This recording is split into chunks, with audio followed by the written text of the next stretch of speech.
Hi there and welcome to this week's vlog. Last Saturday, Sue and I went to a lovely place called Clumber Park. It's a vast National Trust property. I went there first of all to do a park run.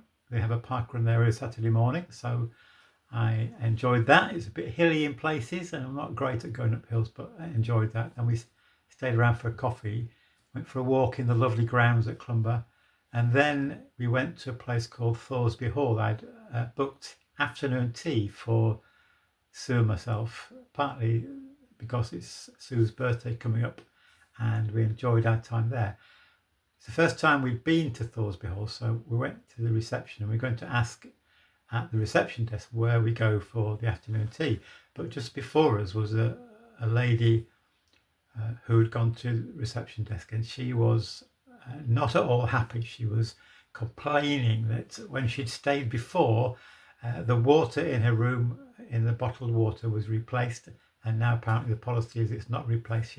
She was full of things she didn't like and moaning and groaning to the poor receptionist and saying, I'm not going to come back here, it's not the standard I'm used to, blah blah blah. Anyway, she went off and then we made our way to the afternoon tea. Really lovely afternoon tea, looking over the grounds, sat near a window.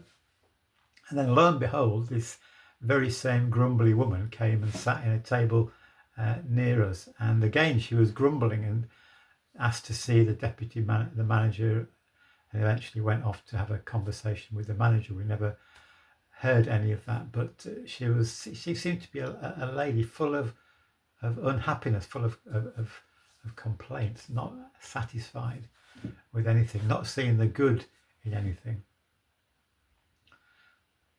That reminds me of a conversation I had earlier this week when I was talking to a man who out of his mouth spilled all sorts of doom and gloom. He'd some quite understandable, that he'd apparently lost his family, he had no friends now, nobody who he could rely on. He was looking at everything that's going wrong in the world.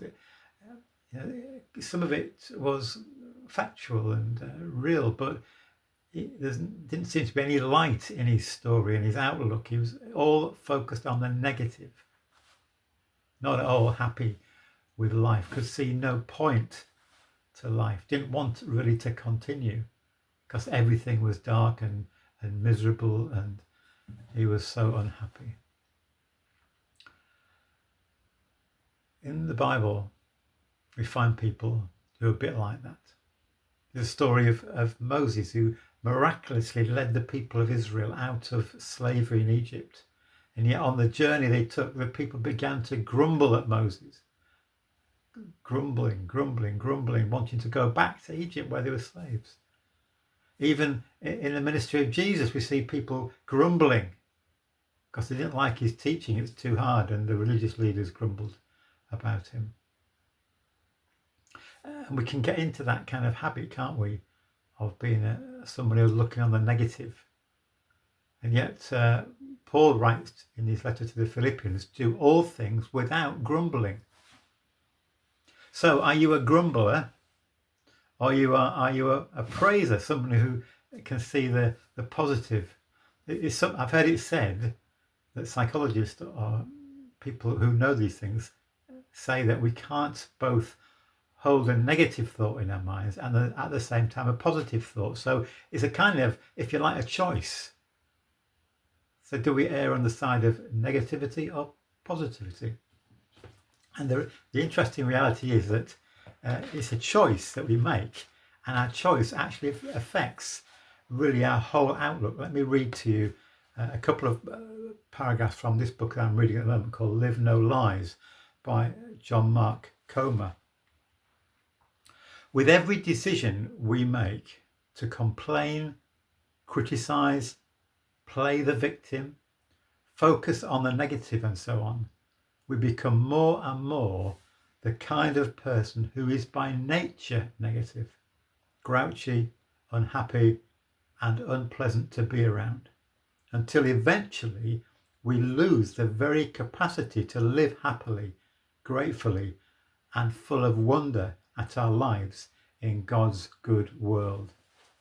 So if we're always focusing on the negative, it actually impacts how we can respond in a positive way. In fact, eventually we lose almost the capacity to respond happily and positively. But on the other hand, he says, the reciprocal is true as well.